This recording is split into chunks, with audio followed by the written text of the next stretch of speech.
Friends, मैं समाजसेवी संतोष पंकज चौहान। आज हम बात करते हैं कर्मों की। तो मोस्टली हम हर समय वीडियोस भी देख रहे हैं, ग्रुप पे भी आते हैं, इंटरनेट पे सब सर्चिंग करते हैं, बहुत सी स्टोरीज़ आती हैं, कृष्ण की भी स्टोरी आती है और कृष्ण कर्म के सिद्धांत की बात करते हैं। आज मैं आपको बताना चाहूँगी, एक स्टोरी सुनाना चाहूँगी कि एक बार एक सेठ होते हैं। तो वो क्या होते हैं, वो एक गांव में घूमने के लिए जाते हैं। जब वो उस गांव में घूमने के लिए जाते हैं तो क्या होता है कि वहाँ पर लोग जो होते हैं बहुत अच्छे होते हैं, मतलब उन सेठ की बहुत ज़्यादा आवभगत करते हैं।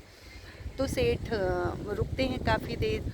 तो वो एक घर में रहते हैं, तो जिस घर में रहते हैं उस घर के लोग उनकी बहुत ज़्यादा आवाभगत करते हैं। तो एक दिन क्या होता है, वो सेठ कहते हैं कि मैं सेठ इसलिए बना क्योंकि मैंने बहुत मेहनत की, व्यापार किया, बड़ी शहर में गया, इसलिए मैं सेठ बन गया। मैंने बहुत मेहनत की और मेहनत से पैसा कमाया, पैसा कमाने से सेठ बना।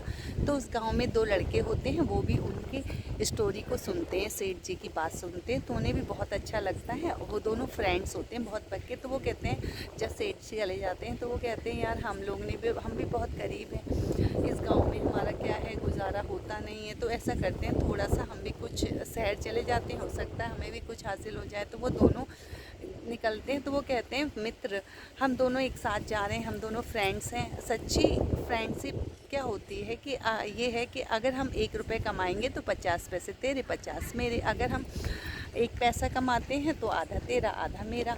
1 रुपये कमाते हैं, 10 रुपये, लाख, जितना कमाएंगे वो ऐसे कह के निकल जाते हैं कि हम दोनों एक दूसरे के दुख सुख में साथ देंगे। एक का नाम होता है रामू और एक का होता है श्यामू। दोनों चल देते हैं। जब वो पहुँचते हैं, बड़ी मुश्किल से शहर में पहुँचते हैं, जैसे तैसे बॉम्बे शहर में पहुँचते हैं, बहुत परेशान रहते हैं और धीरे धीरे धीरे वो बहुत स्ट्रगल करते हैं, लेकिन वो बहुत ईमानदारी बरतते हैं, एक दूसरे का दुख सुख में, हर सुख दुख में साथ देते हैं। धीरे धीरे मेहनत करते रहते हैं। इस तरह से 20 साल बीत जाते हैं और वो एक बहुत बड़े नगर सेठ बन जाते हैं। तो जब वो सेठ बन जाते हैं तो उनके एक फ्रेंड के मन में दोनों की शादी हो जाती है। तो उनकी जो पत्नी आती है वो उनसे कहती है कि हर चीज़ में आधा आधा हो जाता है, हर चीज़ का आधा आधा हो जाता है, हम ऐसा करते हैं, आप ऐसा क्यों नहीं करते कि सारी चीज़ें आपको पूरी मिले। तो वो कहता है, हाँ ये बात भी सही है कि अगर हम 1 लाख कमाते हैं तो 50,000 मेरे मित्र के पास चला जाता है।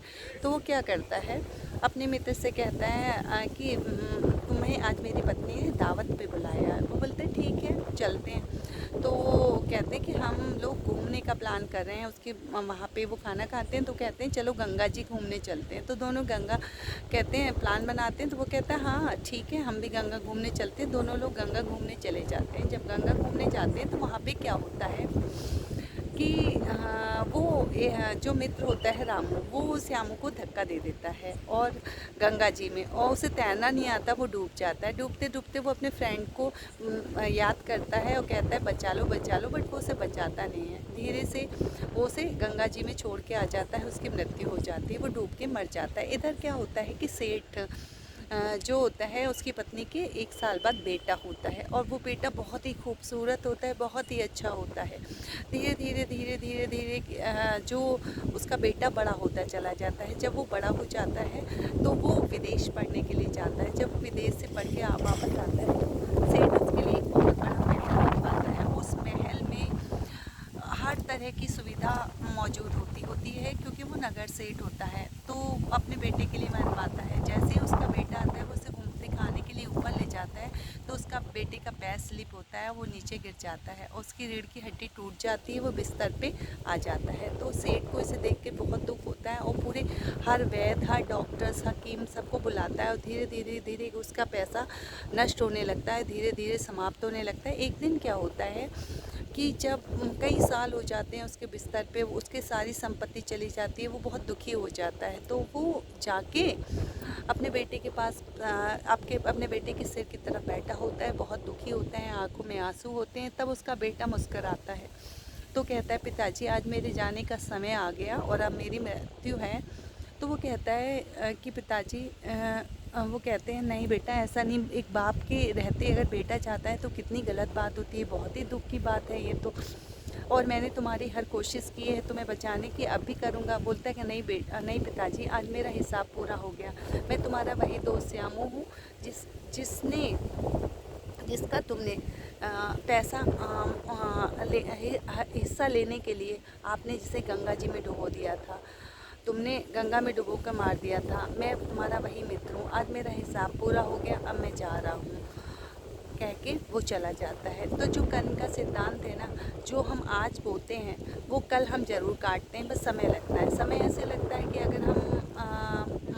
अगर हम गुलाब का फूल लगाते हैं तो हम 1-2 महीने 2-3 महीने में हार्डली फूल ले लेते हैं, लेकिन अगर आम का पेड़ लगाते हैं तो कुछ टाइम लगता है, अमरूद का अलग, पपीता 1 साल में, तो कुछ समय लगता है। तो हमें पेशेंस रखना चाहिए, और कभी भी कोई हमारे साथ गलत कर रहा है तो हमें निराश नहीं होना चाहिए, जवाब नहीं देना चाहिए, क्योंकि चुप हो जाना चाहिए, क्योंकि जो समय होता है वो हर चीज़ का जवाब देता है, और जो समय जवाब देता है वो बिल्कुल सही जवाब होता है। इसलिए जीवन में फ्रेंड्स हो सके तो कभी किसी का हक नहीं मारना चाहिए। जो लोग किसी का हक मारते हैं वो कभी पीस ऑफ माइंड नहीं ले सकते, उनमें मानसिक शांति नहीं, मन की शांति नहीं होती। और अगर एक झूठ बोल रहा होता है आदमी, तो उस झूठ को छुपाने के लिए उसे 10 झूठ बोलने पड़ते हैं। इसलिए हमेशा फेयर रहिए, स्पष्ट रहिए, मुस्कुराते रहिए, खुश रहिए, अच्छे कर्म करिए, आपका जीवन खुशहाल हो। मिलते हैं नेक्स्ट ब्लॉग में। Till then bye.